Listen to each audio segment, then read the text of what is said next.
Hello, everybody. Welcome to another week in our college football career. It is our Daredevil as we are continuing on as as the offensive coordinator of the Florida Atlantic Owls in our first season. Uh, we are 6-3 overall, 4-0 in the conference. We lost last week in a tough nail biter to a Navy, but the Owls are looking to bounce back this week against Western Kentucky in what is quote unquote a conference championship 2 week run here. They have Western Kentucky this week. If they were to lose, they could find themselves out of the championship picture. If they win, they go on to next week where they take on FIU for basically what will be the conference championship at that point.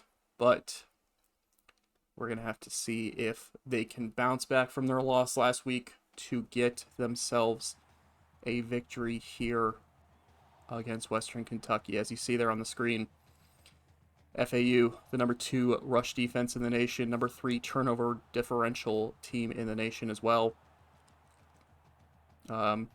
Offense, not the strongest, but it is better, mostly better than the team that they're going up against, except for pass offense and defense wise. So we're going to have to see how this plays out. The Western Kentucky Hilltoppers will be the home team here. And we're going to have to see if the Owls can go in and pick up another victory on this season.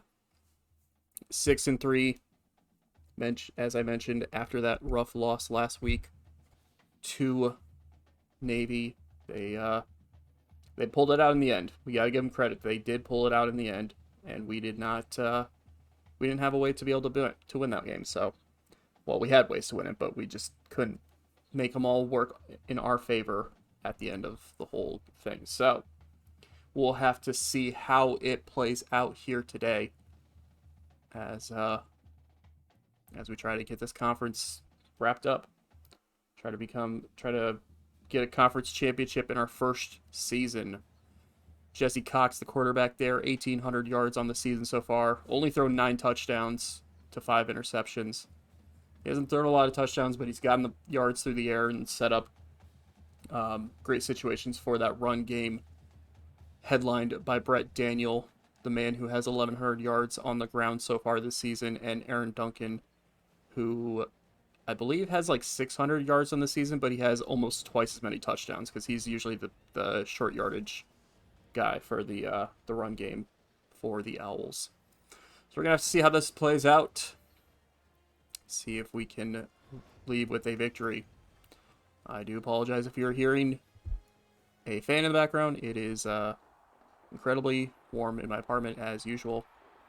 But you know, it's what it is. I wouldn't be able to really do this. I'd be able to really do this recording that well if I didn't have that going. So it's kind of one thing or another. If it's that noticeable, I apologize. But anyway, enough rambling about that. It's time for some football. It's time for some football. We're not going to watch the whole thing, but all right. We lose the coin toss. That means that we are going to be receiving to start off the game because the computer always loves to go and receive at the start to start the second half. So let's see what the Owls can do on the ground. Starting their drive at the 25-yard line. We'll have to see if Florida Atlantic can put some points on the board in their first drive. Run handoff to Daniel, who's going to bust a hole up the middle there. Goes to the left. Big gain to start off the drive here and to start off the game. As number 7 Nebraska gets upset by Penn State at Penn State, 31-19. Big top 10 upset there in the Big Ten. But yeah, as you just saw there was a big, nice gain there by Brett Daniel to start off the game. We see number 14 Iowa also lost at Purdue. TCU, number 4, went down to number 12 Kansas State today. And right now Georgia Tech is up over North Carolina 21-14. So we'll have to see how those play out. But like I mentioned, big gain for Brett Daniel as the referee does a little dance in the background there. First and 10, up to about the 42-yard line there after that big 17-yard run. They're going back to the ground again. Handoff to Daniel, who gets around the line there. Gets off of one tackler and is able to gain 7 on that run. Another good run there. Not quite as long, but it's still a really good run there from Brett Daniel, the leading rusher on the team. I looked up after the last game, or after like the last video, but I forgot to actually look this time when I'm recording this over to see how he was in the compared to the rest of the nation. So I might have to check that after this, but handoff this time does not work as Daniel's tackled behind the line of scrimmage for a loss of a yard. Bring up a 3rd and 4 for the Owls. Going up in the shotgun. 3rd and 4, about the 48-yard line. Back to pass is Cox. He's rolling out. He tries to get rid of it, but he gets sacked. He rolled out, tried to get rid of it, but he had a defender in his face the minute he went to try to throw that, and he got sacked with it. So the drive, despite the nice long run to start off the drive, it is going to come to an end here on 4th down, as they're going to have to punt it away. Western Kentucky unable to do anything with the ball on their opening drive, so the Owls will start off with the ball about the 41, 42-yard line here on 1st and 10. Sending a man in motion. Cox is going to go. He's going to fake the handoff. He's looking to pass. Looking deep for somebody. And he throws it, and thankfully that ball was not caught because that defender had hit that ball in his hands, but he dropped it. So it's going to be a 2nd and 10. I don't know why he was going for the deep ball like that. Every time he goes for the deep ball like that, it hardly ever works. But he still went for it, and it did not work out well on that one either. So 2nd and 10 here. Another man going in motion. Cox back to pass here on 2nd and 10. Looking for someone, has time. Throws it up, and that gets swatted away as well. Western Kentucky's defense standing strong so far. The exception of the big run that they gave up earlier. They are standing strong right now when it comes to stopping the Owls offense. Which, to be fair, that's been the thing. That's been what we've seen in these games this year. Is as long as you can put a stop on the offense, then you're usually going to win. Because the defense is good, don't get me wrong.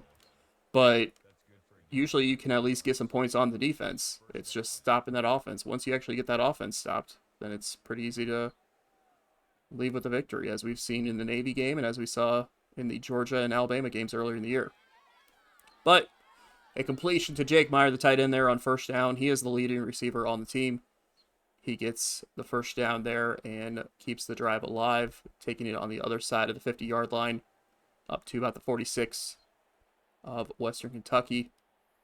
1st and 10 here. Cox back in the shotgun, but he's going to hand off to Daniel, who's going to get tackled behind the line of scrimmage as the defense jumped the snap on that one and causes a loss of 2.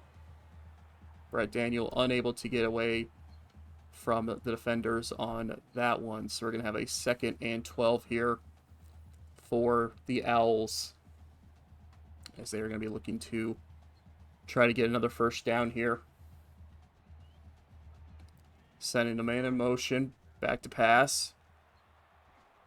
Checks it down to number 2 there for the completion. Nice little gain there. I think that's Pittman. Is that who that is? Yeah, that's Pittman. I'm sorry to remember the names. It's a nice completion there to Pittman. Not the 1st down, not enough for the 1st down, but makes the 1st down a little bit more obtainable, as it's now 3rd and 7 here. We'll just see if FAU can get the 1st down here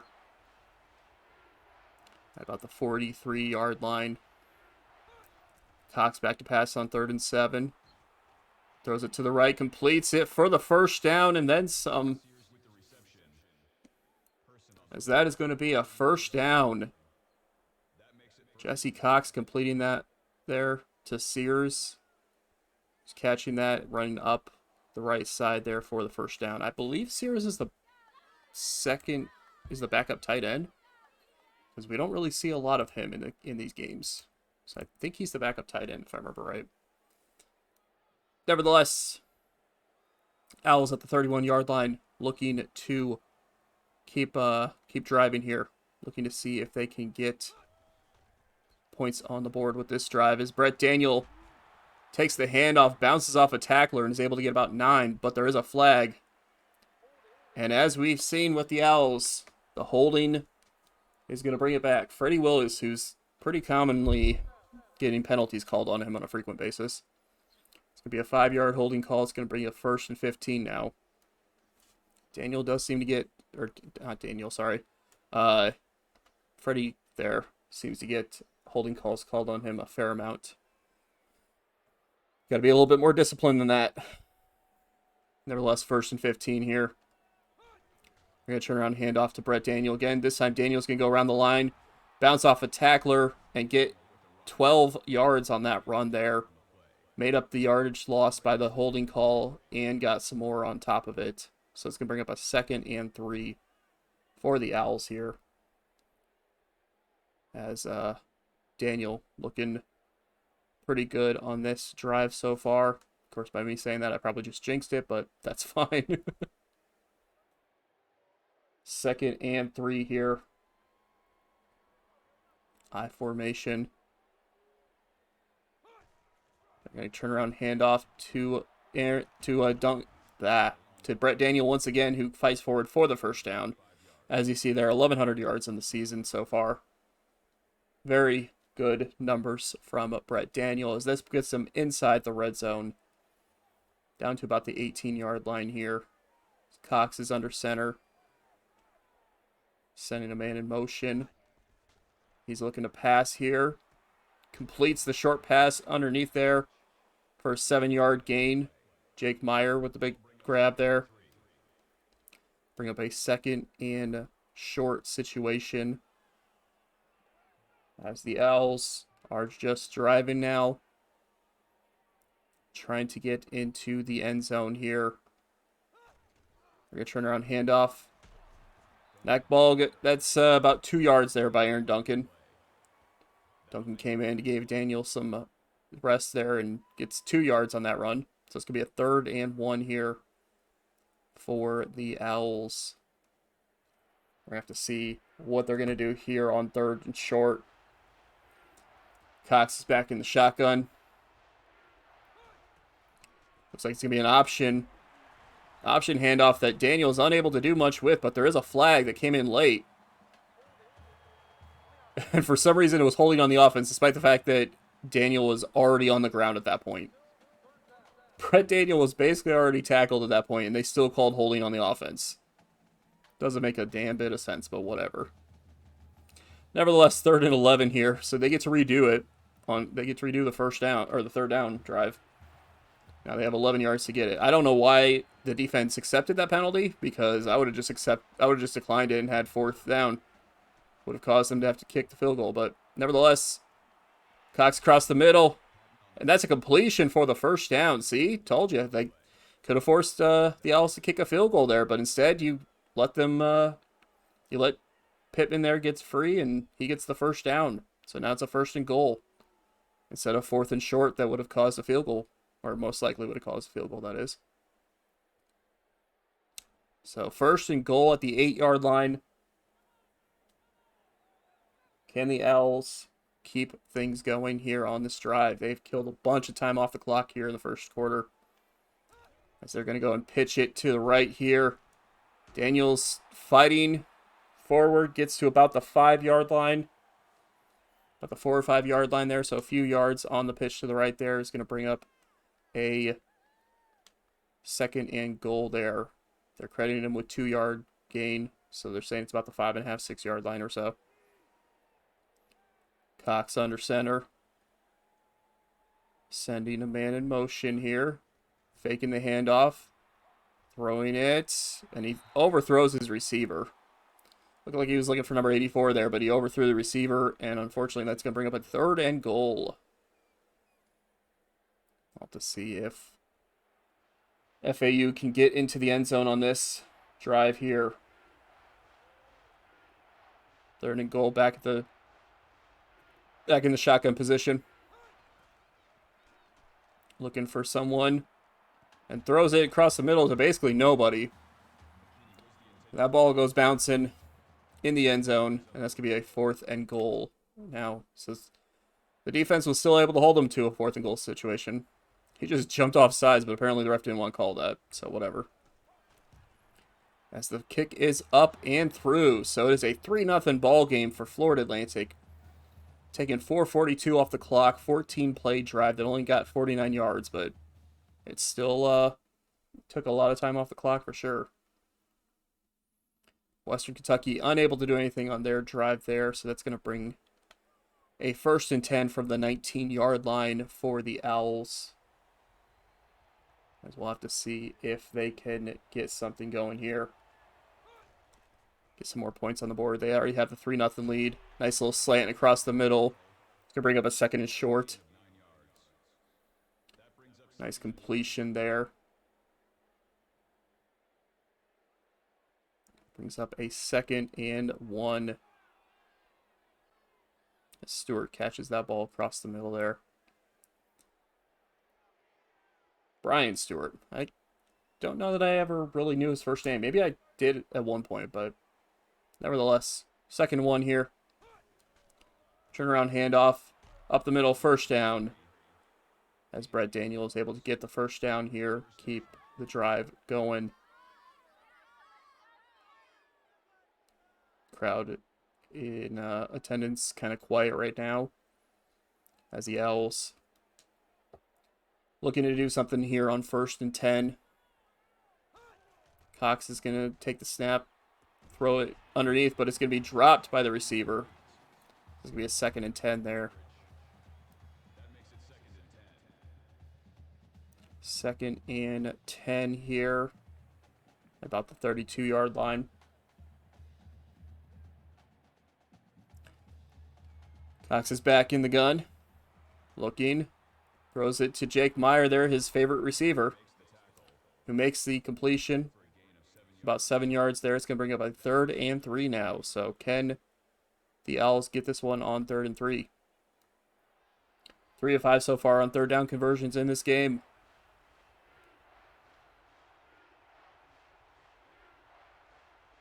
Crowd trying to get into it here on this drive. Sending a man in motion. Handoff right up the right side there. Able to fight through the blockers. Able to fight through everybody and get a 1st down for the Owls. Nice bit of running there by Brett Daniel. That's why he's the leading receiver on the team. That's why he's been helping keep this team alive. Helping get them to a 6-3 record so far this year. Because of plays like that.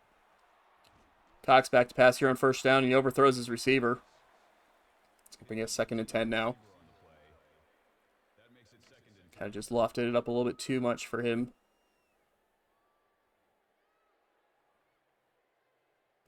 Have to see what FAU can do here on 2nd down. They're going to send a man in motion. Handoff to that man in motion on the jet sweep as Brett Daniel, but there is a flag. I'm going to take 2 guesses as to who it was. Up this time it was Ross Jones, the right tackle. Nevertheless, holding on the offense once again. As that is now a 2nd and 20 scenario for the Owls.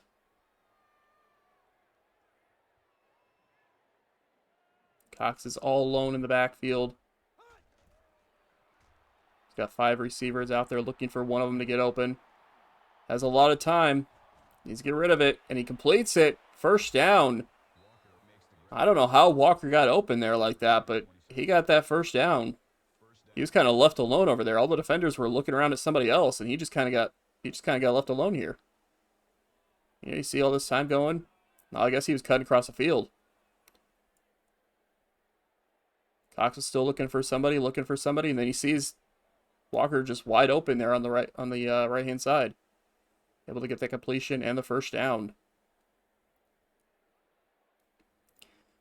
Good bit of work there by Walker to get the first down and get this down to about the 34-yard line here. So the drive is continuing on.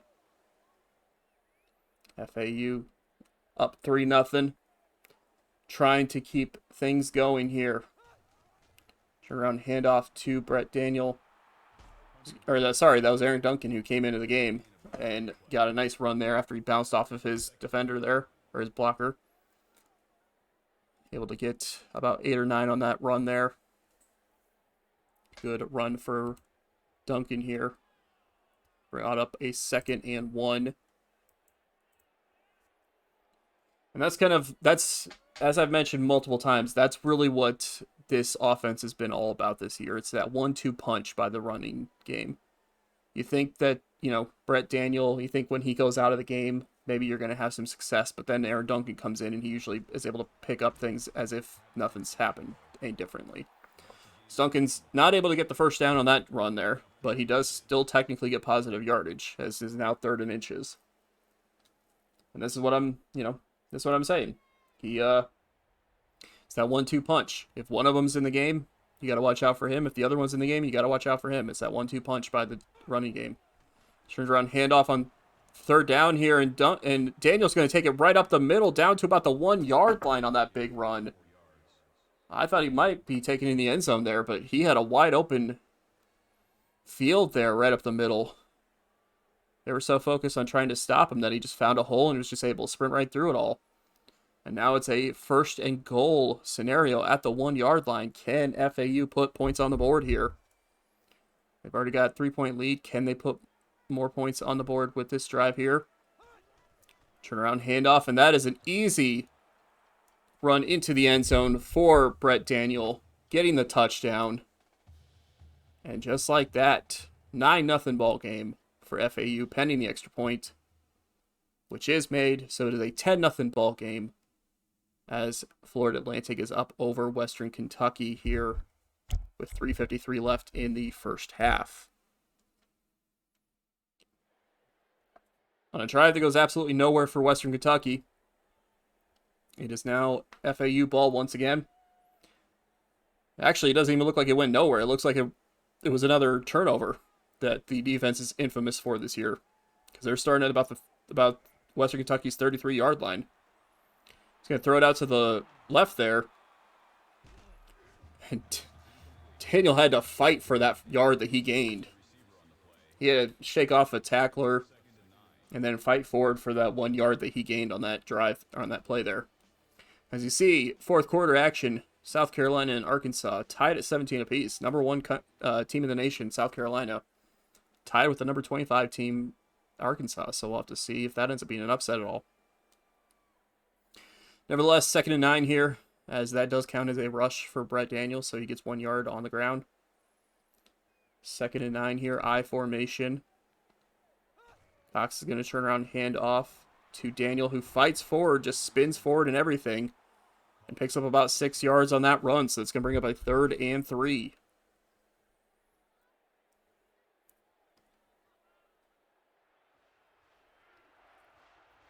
Can the Owls keep the drive alive here on 3rd and 3? About the 31-yard line here. Sending a man in motion. Back to pass on 3rd and short. Looking, and he gets tackled in the backfield. Cox could not find anybody open, and unfortunately, number 45 there was able to spin away from any blockers and able to get to the quarterback to stop him. Kind of made no sense because there was a receiver there open. Like, he could have thrown it to him, but whatever. They can't do much with the drive here. But, they're still able to get, after the turnover, they're still able to potentially get points on the board here with a field goal. As we go under the 2-minute mark before halftime.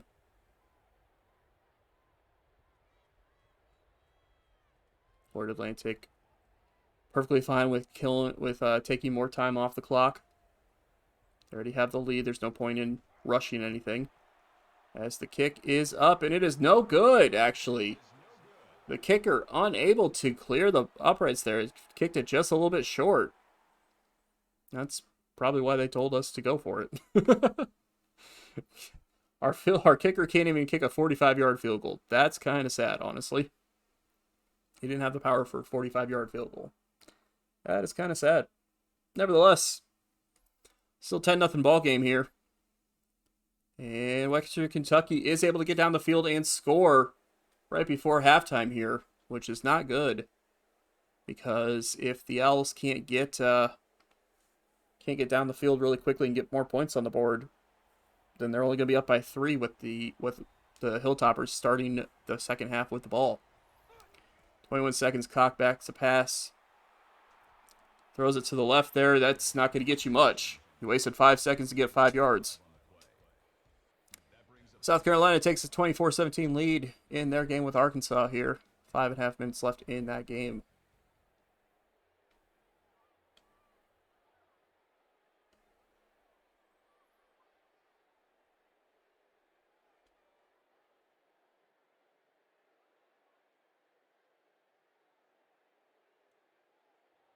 "16 seconds left in this game here before the first half is done. Cox is back in the shotgun. He's going to take the snap, looking for somebody deep. Decides to check it down across the middle instead. Up to about the 40-yard line for Brett Daniel there. As that's going to be a first down for the Owls. 9 seconds left.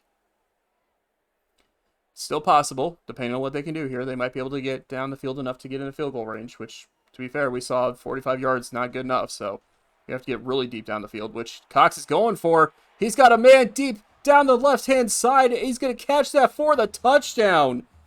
Brian Stewart with a big reception down the left-hand side for the touchdown. What a way to answer back against Western Kentucky's touchdown drive, the last drive here. As Brian Stewart, that is, gets that completion and is able to take it in for a touchdown right before halftime. What a play there by Jesse Cox to Brian Stewart, sorry. 59 yards for the touchdown. And it is now a 17-7 ball game at halftime here. We'll have to see what happens here to start off the second half. As Western Kentucky is able to go down the field and score, though. So it's right back to a 3-point ball game. Thanks to that there. So 1st and 10 from the 16-yard line. FAU with a 3-point lead. They're going to have to do what they can to keep that lead. They're going to turn around and hand off on first down. And Brett Daniels going to take it up the field for a few yards here where there is a flag. Again, he was already tackled, but for some reason they're calling holding on him anyway. Man, this game. I got nothing. 1st and 18 for the Owls here. As they were backed up thanks to that bad holding call. Cox airs it out to the right-hand side there, but it's going to go incomplete. Throws it over the head of the receiver. Nobody cares. Who cares about that game? I apologize to any Boston College or Notre Dame fans out there, but both teams are now 5-5. Nobody cares. Nobody cared about that game. Neither team was ranked. They're both 5-5 now. Like, who cares about that game? Cox back to pass. He's going to throw it deep down the middle, and he's going to overthrow his receiver by like 5 yards. Jesus. I don't know why he was going for that deep of a throw, but that went absolutely nowhere. This drive is not working out for the Owls right now, which is a bad thing because, again, they needed that momentum because Western Kentucky got a touchdown on the first drive of this half. Is that a complete? That's a completion. Big gain there. What a reception there by Pittman. Completing. He's got that catch right there along the right-hand side. Pittman was able to catch that over the defender's head and hold on during the process of the tackle. Somehow getting saved on that drive there. It's going to be breathing new life into this drive here. 1st and 10 at about the 44-yard line. Hand off to Brett Daniel, who's going to go around the left-hand side. He's going to get tackled in the backfield. Loss of 3 on that play. That was not very successful for the Owls. You have to see if they can do something to continue things here, but yeah, that big reception there by Pittman was able to keep this drive alive. But now the Owls need to do something with this drive to keep to be able to keep that. But that's not going to help, because that's an interception, and that's going for a pick 6. And just like that, Western Kentucky is going to take the lead thanks to the pick 6 thrown there by Jesse Cox. A terrible decision there. He tried throwing to his favorite receiver, but his receiver was behind the defender. I don't know why you throw it that short to your receiver if he's behind the defender like that. But just like that, Western Kentucky has fought their way back into this game after a touchdown in the opening drive of the second half, and now an interception here. Now it's a 21-17 ball game. Now the Owls are going to have to do something to get things going back on their side again. 4:07 left in the third quarter. There's still plenty of time. They're only down by 4. But they need something here. As that is Aaron Duncan fighting forward for those 9 yards. Along the right-hand side there. Look at that stiff arm. Stopping a would-be tackler from getting him behind the line of scrimmage. Fighting forward for those yards. 2nd and 1 situation here for the Owls.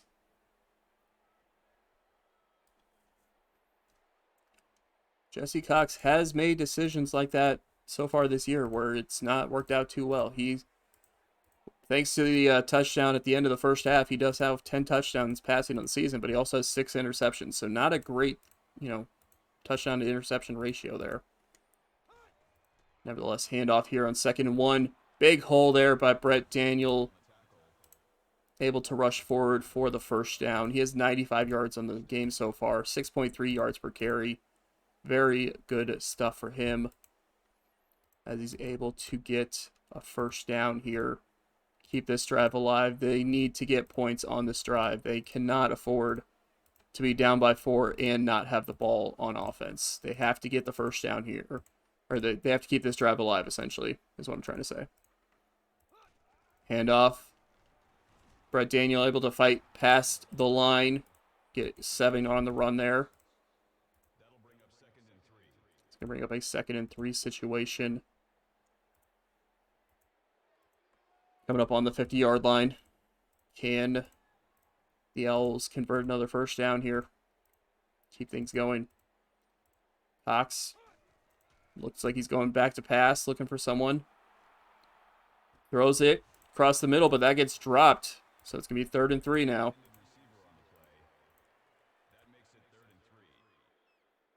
3rd and 3 here. Can they convert? When they need to, them right now, probably the most. Can they convert this 3rd down? Cox back to pass. Quick slant. Gets a completion. Brian Stewart with a big completion there. Cox 13 of 23, 212 yards in the game so far. Nice completion there. Gets the first down across the 50-yard line to about the 47 now.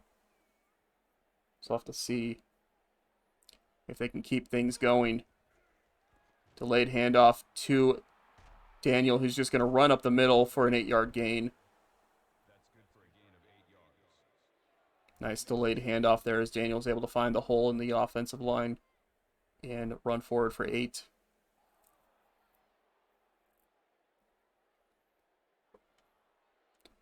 Bring up a 2nd and 2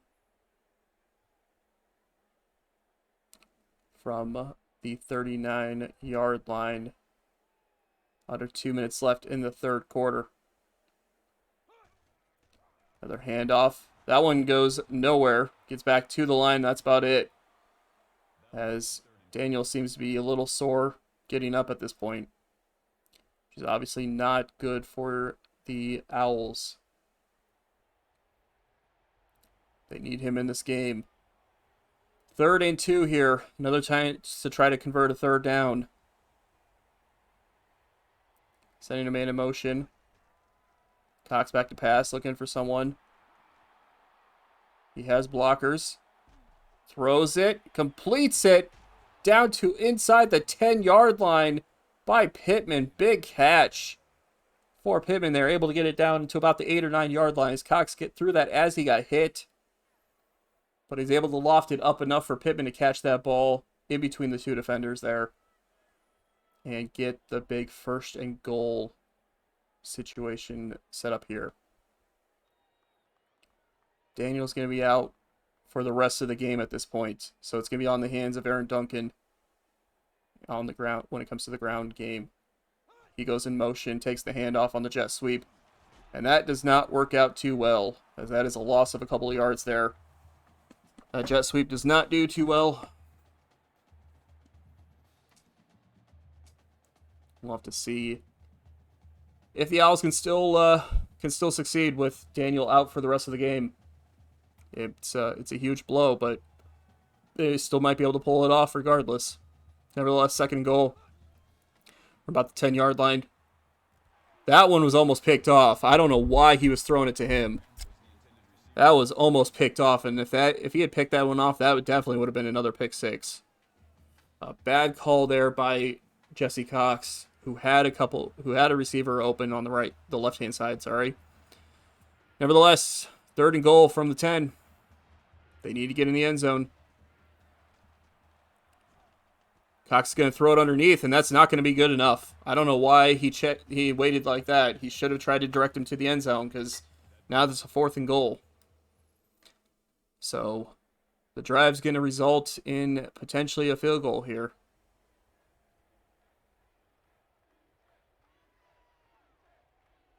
Looks like the Owls are going to be content with running off the rest of the clock in the 3rd quarter to do this field goal. Up and through. So 1 second left in the 3rd quarter, and it's now 21-20 Western Kentucky. As we see, number 18, NC State, losing by 4 to Wake Forest right now. 5-26 left in that game. Be another upset there. Western Kentucky unable to do anything on their drive, which is what the Owls needed. So here we go, starting at their own 27-yard line. Can the Owls get some more points on this drive? We'll have to see. Duncan's going to take the handoff. He's going to fight forward for about 4 yards there. I'll be honest, I don't know who's backing up Duncan at this point. I mean, Daniel's out for the rest of the game, so whoever's backing him up is going to have to come in to provide rest for Duncan. We'll have to see who it ends up being. Nevertheless, 2nd and 6 here. 7 minutes left in the game. Handoff. Duncan's able to fight forward for the 1st down and then some. Up to about the 44-yard line. Big run there by Aaron Duncan. He was able to avoid the tackle attempt by number 4 there, who's been in the backfield a ton this game. Like, I've seen him in the backfield so many times in this game so far. Nevertheless, 1st and 10. About the 44-yard line. Jesse Cox trying to get the Owls down the field for the lead. Throws it down the right-hand side there, completes it to Pittman. Derek Pittman with his 5th catch in the game for 93 yards.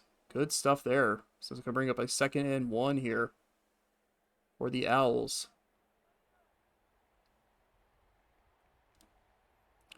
Looking to keep things going here. This is their drive. They need to get some success on this drive, and that is not going to help. As number 45 blew that play up and tackled Duncan for a loss of a yard on that one. So it's going to be 3rd and 2 from the 48-yard line. 8-12 on 3rd down conversion so far. They need another conversion here. Cox under center. He's got 2 receivers down there. He's going to hand off, and that's going to go nowhere. They jumped the snap there. Jones was the one who came in, and that got blown up immediately. I don't know what happened there. But that play did not work out that well, and it got blown up immediately, and that's bring up 4th and 2 now.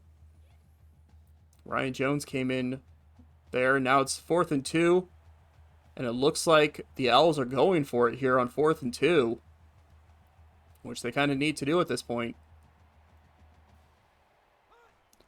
They're going to turn around. They're going to hand off. 1st down, but there is a flag.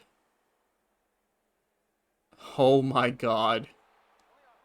Are you kidding me?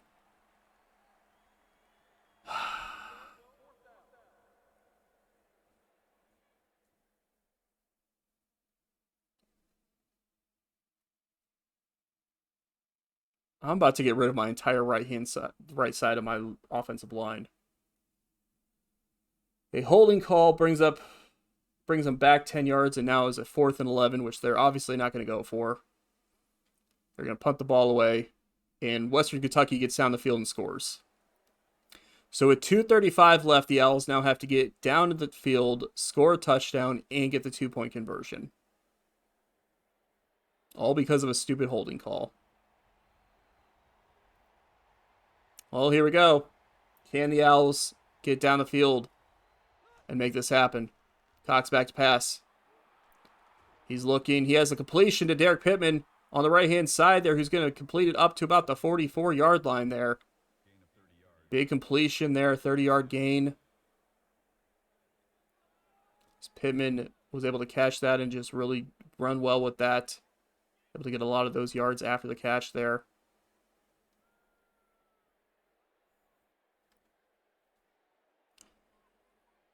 The Owls need a touchdown on this drive, and then they need to get the 2-point conversion. Handoff. That goes absolutely nowhere. 43 blew that up. Duncan gets tackled for a loss of a yard in the backfield. Now we've got a 2nd and 11 situation here.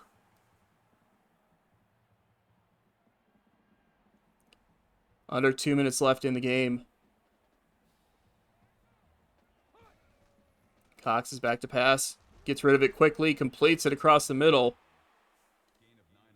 9-yard gain on the play to Jake Meyer here. 3rd and 2. 8 of 13 on 3rd down conversions. They need to get the conversion here.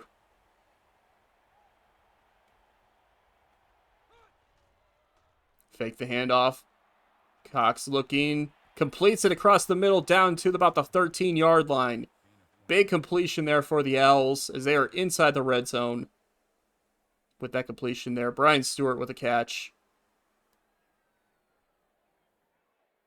So we're going to have to see what happens here.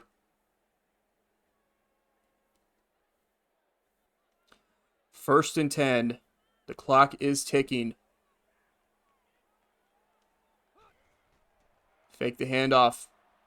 Throws it to the right there. Gets about 4 yards on that reception there. David Hearn with the catch. They need to hurry up, though. They have less than a minute left in the game. They need to hurry up to the line. 5 receivers. Nobody in the backfield. Cox back to pass. Checks it down for some reason. I don't know why he keeps checking things down like that. He needs to let the plays develop. He's not letting the plays develop, and instead he's going to cost his team. They have to call a timeout there with 42 seconds left in the game. 3rd and 3 now. He needs to be looking for the people who are actually going to get him either in the end zone or get the first downs. Cox back to pass. Throws it right inside there into the end zone for the touchdown. Jake Meyer with the completion for the touchdown. He was all alone over there. Somehow they let him get free, and he gets the touchdown. 28-26 ball game now, and it's time for the 2-point conversion. The Owls need to get this 2-point conversion, otherwise the game is basically over.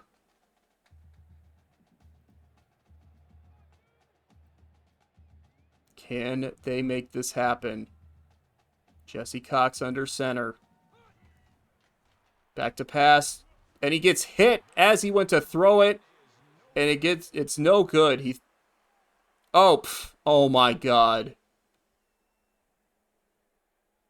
He wasn't hit as he threw it. It bounced off the helmet of the receiver.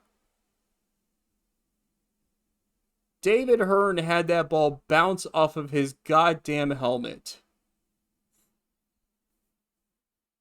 Florida Atlantic is going to lose the ball game because David Hearn let the ball bounce off of his helmet.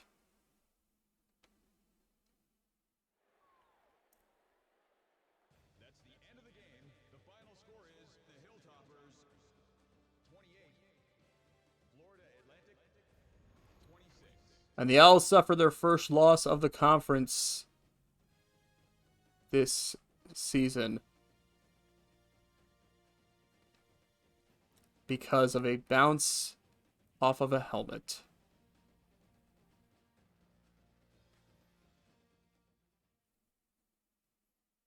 If he had caught that ball, he would have been in the end zone.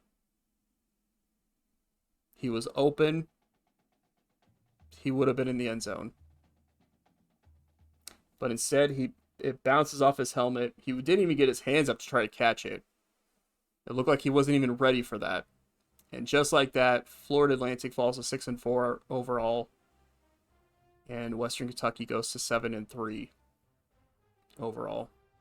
A bad play there. That does not work in Florida Atlantic's favor. We're going to have to see how the rest of the conference games play out here. Arkansas State beats UL Monroe 56-49. Florida beats UL Lafayette. North Texas has a meaningless game against an FCS opponent.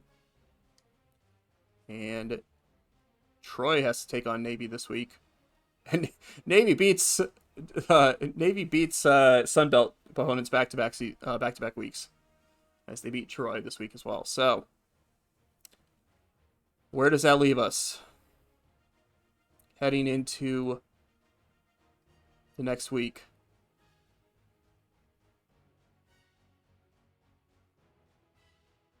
Two teams at 4-1 in the conference getting ready to play each other. And Western Kentucky is now at 4-2. And they have the tiebreaker over Florida Atlantic, which means that next week's game is a must-win. If Florida Atlantic was to lose that game, that would almost assuredly be the end of their bid for the conference championship. Because that game would put FIU at 5 wins, and they would be tied with Western Kentucky at 4-2. Well, depending on what Western Kentucky does. And Western Kentucky would have the tiebreaker. So next week's game is a must-win for the Owls. Either they lose that game, or either they win that game, or they lose and they struggle. By the way, there's what I wanted to show too. I knew he was up there, but so even though he got taken out of that game, I mean, the games haven't been played yet, so these are going to change a little bit. But after Daniel's game here, he's technically in the top 5 rushing-wise in the nation, which is a huge thing for him. That's really huge for him to be up there in the top 5 at this point. Because he'll probably get knocked a little bit down after the games play out, but, you know, it'll happen there. Contract feedback really quick here. These are the contracts we still have there. At this point, we have to win out in order to get this goal. The 8 games in one season. Everything else at the moment, we've already completed this season's worth. We'd have to complete the next season afterwards. And even if we don't get 8 games in one season, even if we fail this goal, there's no penalty for it. So we're still going to be good security-wise. So, but there you go. Another tough loss for the Owls this week. And we're going to have to see if they can bounce back next week in the big game. The game that's basically going to decide the Sun Belt Conference Championship. I mean, Loss to Western Kentucky made it a lot more difficult for FAU to win, but if they win next week against FIU, they might just be able to lock it down. We'll have to see. But thank you all for watching. Definitely appreciate it. And we will see you next week for another game in Florida Atlantic's season.